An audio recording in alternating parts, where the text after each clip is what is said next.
అదిరెన్ సంచ మహేశ్వరంకి అతి సమీపంలో HMDA approved villa ప్లాట్లు ఈఎంఐ మరియు బ్యాంక్ లోన్ సౌకర్యం అందుబాటులో.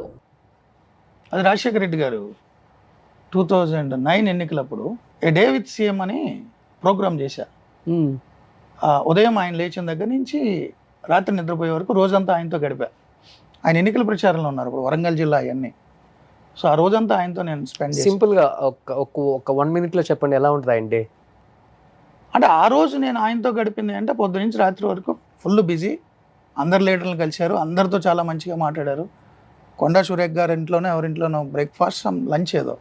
సో వాళ్ళ ఇంట్లో పిల్లలు అందరితో కూడా క్లోజ్గా మాట్లాడారు, మధ్యలో నాతో మాట్లాడుతున్నారు. Full busy, hectic. ఒక పక్క గవర్నమెంట్ గురించి చూస్తూ, ఒక పక్క పార్టీ వ్యవహారాలు చూస్తూ చాలా బాగా మాట్లాడారు. ప్లస్ ఒక చోట నుంచి హెలికాప్టర్లో వచ్చేస్తున్నాం మేము ఈవినింగ్ 4కి ఎప్పుడో, మళ్ళీ పాలకుర్తిలోనే ఎక్కడ సభ అనుకుంటా, వేరే ఏరియా నుంచి హెలికాప్టర్లో వస్తున్నాను నేను, సీఎం గారు, వాళ్ళ సిఎస్ఓ, పైలట్, కెమెరా ఉన్నట్టుంది. పొద్దు నుంచి అలసిపోయినాం కదా, 4 నుంచే మార్నింగ్ 4కే నాకు ఫోన్ వచ్చింది. వెళ్ళాను, సూర్యుడు గారు ఆయనకి కాఫీ టీ తీసుకెళ్లే ముందు నన్ను మూర్తిని నమ్మనమని అన్నారు. వెళ్ళాను, న్యూస్ పేపర్స్ చదువుతూ మాట్లాడారు, ఎలా ఉన్నావు ఏంటి పర్సనల్గా అన్నీ మాట్లాడారు. అయ్యవారు అనేవారు నన్ను, ఎందుకో అయ్యవారు అనేవారు. సో అప్పటి నుంచి లేచున్నాం కాబట్టి అలసిపోయినట్టున్నా. హెలికాప్టర్లో చిన్న కునుకు పట్టింది నాకు. చిన్న కునుకు పడితే మధ్యలో ఇలా కొట్టి లేపారు. నీకు సన్స్ట్రోక్ వచ్చిందని చెప్పి ట్యాబ్లెట్ ఇచ్చారు. నాకు ఆశ్చర్యం వేసింది, సార్ నేను బాగానే ఉన్నాను సార్. పిచ్చోడా, నేను సీఎం కాదు ముందు డాక్టర్ని అని ట్యాబ్లెట్ ఇచ్చారు. వేసుకున్నా. అంటే ఒక పర్సనల్ బాండ్ ఉంటుంది ఎవరితో ఉన్నా. ఆఫ్ స్క్రీన్ రాజశేఖర రెడ్డి గారు చాలా వేరే. ఒకటి ఆయన దగ్గర నుంచి నేర్చుకున్న ఆశ్చర్యం ఏంటంటే, అది అయిపోయిన తర్వాత ఇంక వెళ్ళిపోతాను, నీకు ఒంట్లో బాగాలేదు వెళ్ళిపోన్నారు. లేదు సార్ నేను నైట్ వరకు ఉండాలి కదా, మీరు డాన్ టు డెస్క్ మీరు పడుకునే వరకు ఉండాలి కదా అంటే, కెమెరామెన్ తీస్తారు, నువ్వు వెళ్ళిపో, నీకు ఒంట్లో బాగాలేదు కదా. అదేంటి సార్ అన్న, ఎవరో ఆఫీసర్స్ వచ్చి మాట్లాడారు. మాట్లాడి ఆయన తెలుసు నాకు, ఆయనకి కామన్ ఫ్రెండ్, అందరూ వచ్చి హెలికాప్టర్లో హైదరాబాద్ వెళ్ళిపోన్నారు. నేను అలా వాడను కదా సార్, మీకు తెలుసు కదా, ప్రొఫెషనల్గా నేను ఏది యూజ్ చేసుకోను, పర్సనల్గా నా ఇంటర్వ్యూ వచ్చి నా కార్లోనే వెళ్తాను. కాదు ఇది నక్సల్ ఏరియా, నైట్ పూట ఇక్కడ హ్యాంగర్ లేదు కాబట్టి ఇక్కడ పార్క్ చేయరు హెలికాప్టర్ని, బేగంపేట ఎయిర్పోర్ట్లో హ్యాంగర్ ఉంటుంది, ఇది ఎలాగా వెళ్ళిపోవాలి, మళ్ళీ పొద్దున్న సీఎం గారి కోసం రావాలి, సీఎం గారు చెప్పారు నువ్వు అందులో వెళ్ళిపోని, అది కూడా అరేంజ్ చేశారు. ఓకే. సో పర్సనల్గా టచ్ ఉంటుంది ఆయనతో ఎవరైనా ఉంటే. ఓ గ్రేట్. అది పొలిటికల్గా నేను ఆయన మీద చాలా స్టోరీలు చేశాను, చాలా పెద్ద స్టోరీలు చేశాను, చాలా పెద్దవి. ఆయన ఏ రోజు నన్ను అలా చూడలే. అతను జర్నలిస్ట్, అతని డ్యూటీ అతను చేశాడు, మన ఒక పార్టీ, ఒక గవర్నమెంట్ అన్నట్టు చూశారు. నాకు రెస్పెక్ట్ ఇచ్చేవారు ఆయన. గ్రేట్. కలిసిన 2-3 సార్లు కూడా ఇంటర్వ్యూల కోసమే. నేను ఎవ్రీ వీక్ కూడా ఇంటర్వ్యూ చేసేవాడిని సీఎంతో. అప్పుడు చంద్రబాబు గారితో చేసేవాడిని, సీఎం గారితో చేసేవాడిని. అండ్ 2004కు ముందు, ఈయన సీఎం కాకముందు ప్రతిపక్ష నాయకుడిగా పాదయాత్ర చేస్తున్నప్పుడు అప్పుడు చంద్రబాబు గారు సీఎం, మా హెడ్ ఆఫీస్ నుంచి వచ్చేవి చంద్రబాబు గారి క్వశ్చన్స్, ఈయనకి ఆన్సర్ రాబట్టాలి, ఈయన ఆన్సర్స్కి ఆయన క్వశ్చన్స్ రాబట్టాలి, మ్యూచువల్, ఇద్దరు ఎదురెదురు కూర్చుని ఇంటర్వ్యూ ఎవరు కాబట్టి అప్పుడు ఈనాడులో ఉండేవాడిని. సో ఆ ఒప్పందం మధ్య పాదయాత్ర కవరేజ్లో నేను చాలా జిల్లాలు ఉన్నా. ఆ పాదయాత్ర కవరేజ్లో ఆయనతో ఉన్నప్పుడు చంద్రబాబు గారి క్వశ్చన్స్ తీసుకొచ్చి ఈయనకి ఇచ్చి ఆన్సర్స్ అడగాలి, ఈయన ఇచ్చిన క్వశ్చన్స్ తీసుకెళ్ళి చంద్రబాబు గారికి పంపాలి. అప్పుడు తర్వాత సీఎం అయినప్పుడు వీక్లీ ఇంటర్వ్యూ చేసేవాడిని. అంటే నేను పర్సనల్గా ఎవరితో క్లోజ్గా ఉన్నాను, ప్రొఫెషనల్గానే ఉంటా. అండ్ ఇంటర్వ్యూలు చేయడానికి తప్ప పవర్లో ఉన్న ఏ వ్యక్తిని నేను కలవను, అసలు ఎవరిని కలవను. సీఎంలు ఇంటర్వ్యూ చేయడం కూడా తక్కువ నేను, బట్ కంపెనీ అసైన్మెంట్ అయితే చేస్తా. ఓకే. అప్పుడు తప్ప నేను సీఎం గారిని కలవను, ఇంటర్వ్యూ చేసే పరిస్థితులు కలవను. 10 ఏళ్ళు తెలంగాణ సీఎం కేసీఆర్ గారిని నేను కలవలా. ఉద్యమం టైంలో ఆయన చాలాసార్లు కలిసి ఇంటర్వ్యూలు చేశాను. పవర్లోకి వచ్చారు, ఆయనతో నాకు పని లేదు. ఆ బీట్ రిపోర్టర్లు ఇంటర్వ్యూ చేసుకుంటారు. ఓకే. కంపెనీ చెప్పి నన్ను ఇంటర్వ్యూ చేయమంటే చేస్తా. కేటీఆర్ గారు 2 సార్లు చేశా పవర్లో ఉండగా.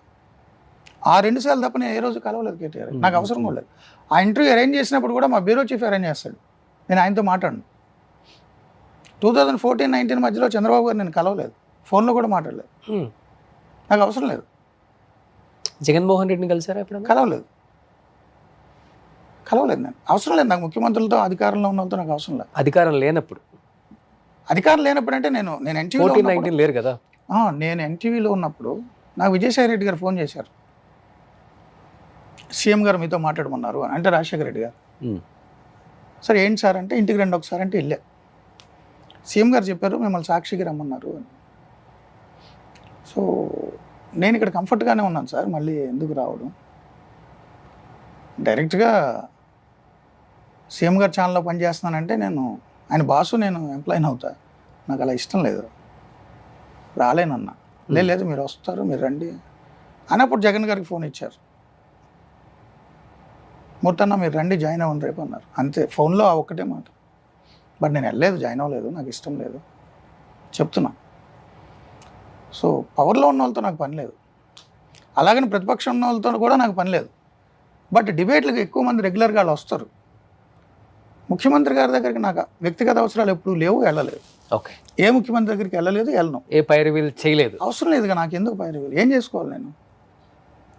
ఎవరి తరపు నేను పైరవీ చేయను. ఏ పదవి అంటే వేరే వాళ్ళు ఫోర్స్ చేస్తుంటారు కదా. నన్ను ఎవరు ఫోర్స్ చేయరు, నా గురించి వాళ్ళకి తెలిసి. వాళ్ళు ఫోర్స్ చేశారంటే ఆ కాల్ కూడా రికార్డ్ చేస్తానేమో అని భయం. సో మన వ్యక్తిత్వం ఎలాంటిది అని తెలిస్తే ఎవరు మన జోలికి రారు కదా. సో నన్ను ఎవరు అడగలేదు, నేను ఏం పైరవీ చేయలేదు. నాకు వ్యక్తిగతంగా కానీ నా ఇంట్లో వాళ్ళ గురించి కానీ, అంటే అమ్మ నాన్న అక్క చెల్లి అన్న వీళ్ళ గురించి కానీ, నాకు తెలిసిన వాళ్ళ గురించి కానీ ఎప్పుడు ఎవరిని నేను ఏది అడగలేదు, అడగను.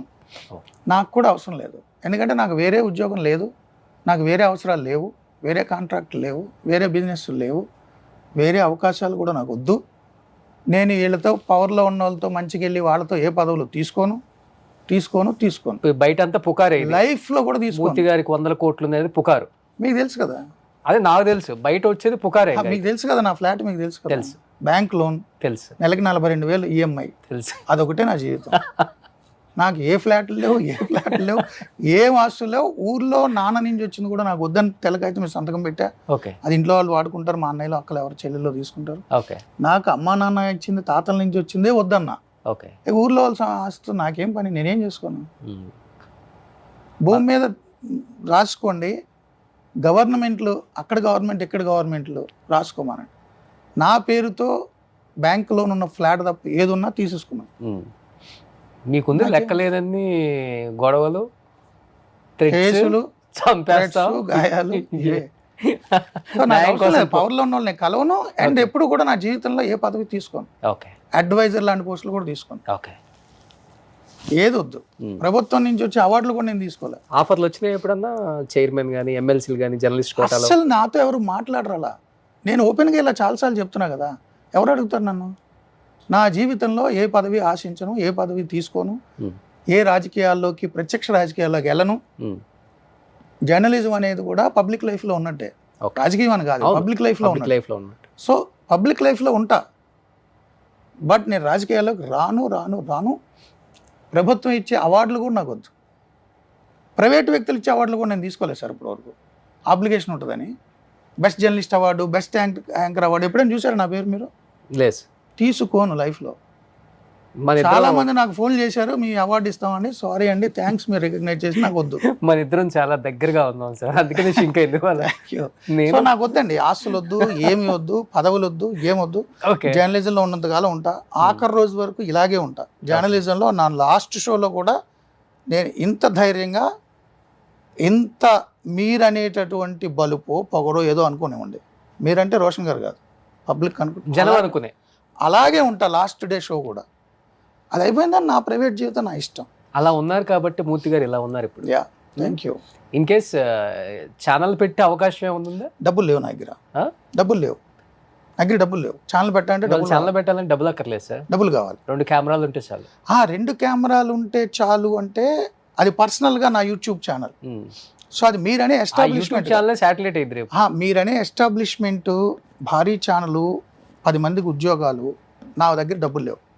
దానికి రెవెన్యూ, యాడ్ రెవెన్యూ తెచ్చే బ్రెయిన్ నా దగ్గర లేదు. యాడ్ రెవెన్యూ చేయాలంటే ఏ రాజకీయ నాయకులైనా ఎవరినైనా అప్రోచ్ అవ్వాలంటే అది నేను చేయలేను. దానికి ఒక సెపరేట్ డైనమిక్స్ ఉంటాయి. నాది బిజినెస్ ఎంటర్ప్రెన్యూర్ బ్రెయిన్ కాదు, నాది ఓన్లీ జర్నలిస్టిక్ బ్రెయిన్. ఓకే, ఇంతే. నా జీవితంలో ఛానల్ పెట్టలేను. యూట్యూబ్ అంటే నా ఫేస్బుక్, నా యూట్యూబ్, నా ట్విట్టర్లో నేనేదో నా ఒపీనియన్ నేను చెప్పుకుంటా, ఇంతే. ఛానల్ ఎస్టాబ్లిష్ చేసే డబ్బులు నా దగ్గర లేవు, నేను ఎవరిని అడగను. ఒకవేళ ఎవరైనా నన్ను పెట్టమన్నా 1వ తారీఖు శాలరీ అకౌంట్ ఇంత డబ్బులు ఇవ్వాలి, ఆయన ఎన్ని రోజులని పెడతాడు, బ్లీడింగ్ 10 రోజులు పెడతాడు.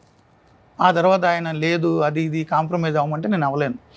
సో నా బ్రెయిన్ ఎంటర్ప్రెన్యూర్స్ బ్రెయిన్ కాదు. పదునైన ప్రశ్నలకి బాణాలు వేసే బుర్ర మాత్రమే దేవుడిచ్చాడు. అంతే అంతే. సో నేను ఛానల్ పెట్టను, సూపర్. ఎప్పటికీ బిజినెస్ మ్యాన్ అవ్వను. ఓకే.